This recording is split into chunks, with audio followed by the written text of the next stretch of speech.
Thank you very much. It's a pleasure to be here this afternoon. Thank you to the organisers for the invite. So as Maria mentioned, my name is Emanuel. I'm a Senior Director at STR, and I'm going to talk to you about the hotel industry and what's been happening in the industry since the pandemic was brought upon us. So something a bit different, and I'll be taking you through some slides. So this is what we'll do. We'll start off with a global context and how Europe is shaping up when we compare to the rest of the world, before we drill down and look at Europe in more detail, and then we're going to finish with a glimpse into the future. But before we get into the data, I just want to bring to you some consumer sentiment data, which we collect from our traveller panel. We ask them a range of questions every quarter, and this first slide, I think the outcome of it is perhaps somewhat obvious, but important to say nevertheless that COVID, although not gone completely, of course, is becoming less of an issue for our industry. We're not seeing people not booking in the numbers that they were because of COVID-19. But as one challenge ends or subsides, another one is upon us. And that is, of course, the cost of living crisis. The cost of travel, the cost of electricity, all of those issues, cost of energy, are going to become more and more of an issue. So we all know this, but I think it's important just to keep that in mind when we're looking at this data as we go through. So let's now move on to the data, and we're going to start with a global key regions occupancy on a rolling 28-day basis indexed to 2019. And you've really got two stories here. The first one is Asia Pacific and China.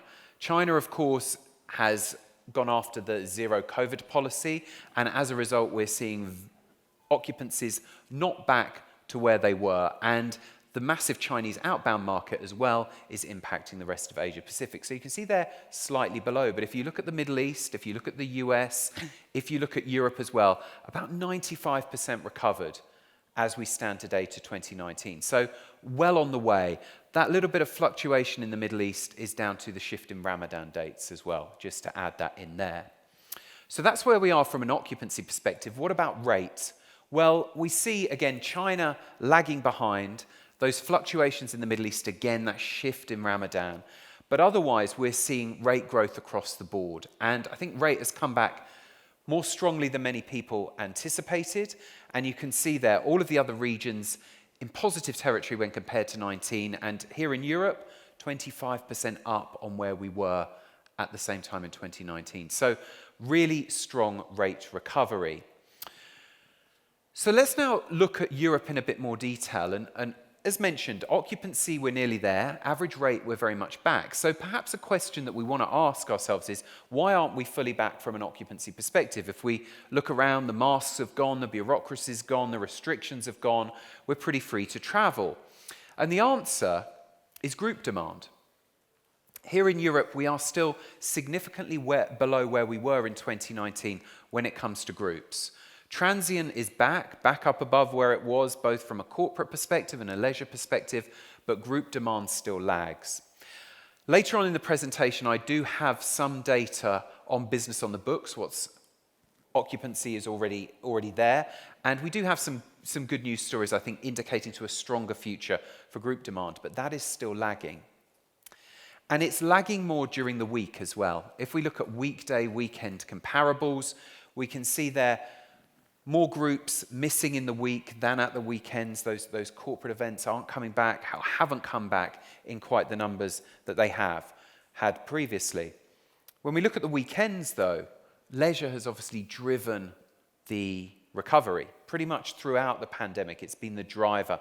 So weekend demand has been slightly stronger. If we look at a geographical level, and we look at the key countries, again, occupancy index to 2019. We see two countries there, Italy and Turkey, back up above 2019 levels. Those markets have already recovered, which is fantastic to see. And then you can see all those other countries pretty much cluster between about 95-99% recovered. A bit lower in Greece, a bit lower in Russia for obvious reasons, of course, and then Austria, where they were a bit later to lift restrictions and a greater reliance on group business, but also international demand, which obviously is still recovering as well. If we look at our key cities, again, this is occupancy indexed on 2019 year to date, but I just want you to rewind to the beginning of the year and remember that January and February, it was the Omicron virus was raging. So there were restrictions in place in the first couple of months of the year. So actually to see Warsaw and Paris and Istanbul quite close to 2019 levels for the first 7 months of the year is really quite impressive.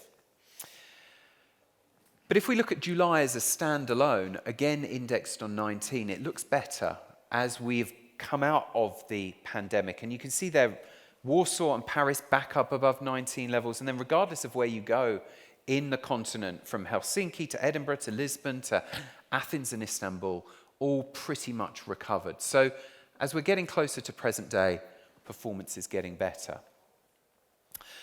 Now, one thing that has happened over recent months as a result of the pandemic is a bit of a shift in how the classes of hotels have performed. So the pattern is as follows. The stronger the class of hotel, the higher the class of hotel, the stronger the average rate recovery. Whereas the lower the class of hotel, the stronger the occupancy recovery. So we're seeing perhaps people trading down a little bit. We're also seeing stronger domestic demand, and we have done, and that's helped the economy sector. Whereas at the very top end of the market, they're far less price sensitive, of course, and average rates have been pushed. Now, of course, hotels are having to push average rates, higher energy costs, higher staffing costs, and so forth.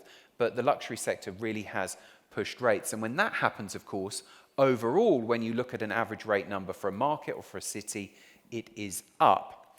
And that's what we see when we look at performance at a country level. Average rate, again, indexed to 2019, you can see across all of these markets, led by Turkey and Greece, significantly above where they were, 50% higher than the rates we were seeing in 2019. And even those that are lagging behind somewhat are still a good 15 to 20% ahead. And if we look at our key cities again, it's a sea of green. All of these markets recovered fully and in some cases significantly ahead of where they were. So rates are fully back. Now, of course, inflation is raging, as we all know. So a question that's often asked is this all inflationary growth? And the answer is no, because when we strip out inflation and we look at real ADR, again indexed on 2019, you can see that since the beginning of June even, we're actually seeing real rate growth as well. So yes, inflation is pushing rates up somewhat, but this is not solely inflationary rate growth. It is also real rate growth, not just being driven by inflation. So let's now finish the presentation off by having a quick look into the future. And we'll look at business on the books, occupancy on the books this year and the same time last year, just at London, Paris and Brussels. And you can see just how much better it is this year than last year. Obviously, as you would expect, we're in a very different position, but you can see just how strongly occupancy on the books has increased. And if we look at some of our key gateways across the region as well, and look at, again, occupancy on the books, look at those spikes. They are very much event-driven spikes, be that corporate or be that leisure. And that, I think, is a real good news story for when you think about what I showed you earlier in terms of group demand. Actually, events are coming back. I know my diary for the next few months is just conference, conference, conference. We are getting back to the way that we were behaving in 2019. We've got that confidence to travel. And it's not just in those big gateways either. If you look at sort of our tier 2 cities, those spikes become even more pronounced in some of those markets. So events coming back, a good news story for our industry. Now, one thing that hasn't been spoken about very much over the last couple of years really is supply and new supply. If we rewind to the beginning of 2020, I was talking a lot about the fact that all this new supply was going to be coming into the industry in Europe, and that was going to be the biggest challenge for the industry, obviously, before COVID came along. But as a result of COVID, we saw all of these projects that were financed and were, in some cases, ready to go or under construction, get delayed, get deferred. And as a result, they have subsequently come online. So you can see here the number of new rooms that have opened by year across Europe. And 2021, it's probably surprising when you consider what was going on in the world, but ultimately we saw 90,000 new keys open across Europe as a result of the delays caused by the pandemic. And this year, by the end of this year, we expect it to be about 100,000 keys. So significant new supply coming in this year as well as last year before returning to more normal historical levels. And of course, that's going to impact occupancy because you need demand growth to outpace supply growth to ensure that occupancy levels grow. Now, if we look to the future and look at our forecast, this is an aggregation of the European cities that STR forecast on a quarterly basis. And it takes you through the evolution of where we've come from versus 2019. But by the end of this year, we still expect to be about 6 percentage points behind 2019 from an occupancy perspective. Rate-wise, however, significantly ahead, double-digit ahead in terms of rate. But if we put those two together and we look at RevPAR, revenue per available room, the key industry metric, we can see Q4 this year, we expect to be at 106% of 19 levels. So RevPAR recovered, which is a really important sentence, I think, to be able to say for the hospitality industry.